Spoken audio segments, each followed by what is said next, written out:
ඔබ අහලා ඇති ජයශ්‍රී මහා බෝධීන් වහන්සේගේ දක්ෂිණ සාකා බෝධීන් වහන්සේ එදා සංගමිත්තාව තවත් රහත් භික්ෂුණීන් වහන්සේලා සමග ධර්මාශෝක රජ්ජුරුවෝ නැවක තැම්පත් කරලා බොහෝම සද්ධාවෙන් ලංකාවට මහා මුහුද දිගේ නැවකින් වඩම්මන වෙලාවේ මහා සාගරී මේ මුහුදෙන් අරගෙන එනකොට නාගයන් කල්පනා කරා අන්න අපිට වැදුම් පිදුම් කරන්න පින් කරගන්න පූජනීය වස්තුවක්. බුදුරජාණන් වහන්සේ බුද්ධත්වයට පත්වෙච්ච ජයශ්‍රී මහා බෝධීන් වහන්සේගේ දක්ෂිණ සාකා බෝධීන් අපි කොහොම හරි මේ බෝධීන් වහන්සේ පැහැරගෙන නාගලෝකට අරගෙනයන් කියලා නාගයන් මුහුදෙන් මතුවෙලා බෝධීන් වහන්සේ පැහැරගන්න උත්සාහ කර.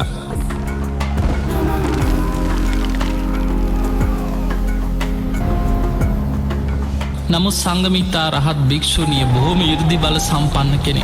ගුරුළුවෙස් මවාගෙන අහස පෙළහර පෑව කියන. මේ ප්‍රාතිහාර දකිනකොට නොයේ ගුරුලන්ගේ වෙස් මවාගෙන පෙළහර පානකට නාගයන් බියෙන් තැති අරගෙන ඔවුන් බෝධීන් වහන්සේ පැහැරගන්න ගත්ත උත්සාහය අතහැරිය.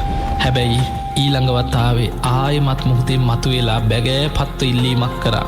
අනේ අපිට නාගලෝකීට මේ බෝධීන් වහන්සේ රැගෙන ගිහිල්ලා අපි වන්දනා කරලා ගෙනල්ල මේ විදිහටම තැම්පත් කරන්න අපි පොරොන්දු වෙන්න අපිට සතියක් නාගලෝකට අරගෙන යන්න අවසර දෙන්න කියලා සංගමිතා රහත් භික්ෂුණියගෙන් නාගයම් බොහොම බැගෑ පත්ව ඉල්ලීමක් කරා.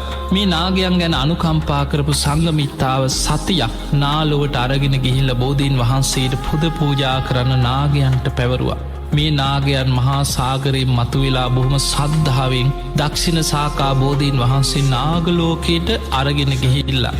සතියක් පුරා නාලෝ පුද පූජා පවත්වල නාග රාජ්‍යම බෝධීන් වහන්සේට පූජා කරලා ආයමත් නැවේ ගෙනහල්ල පිහිටෙව්ව කියල සඳහන් වෙනවා. එනිසා තමයි අපි බෝධීන් වහන්සේගේ ඉතිහාසි මේ බෝධි වරණාවන් ගැන කතා කරනකොට සතියක් නාලුව පුදලද බෝධිය කියල මේ බෝධීන් වහන්සේ ගැන සිහි කරමින් වන්දනාමාන කරත් නාග රාජ්‍යම පවා බෝධීන් වහන්සේට පූජා කරා.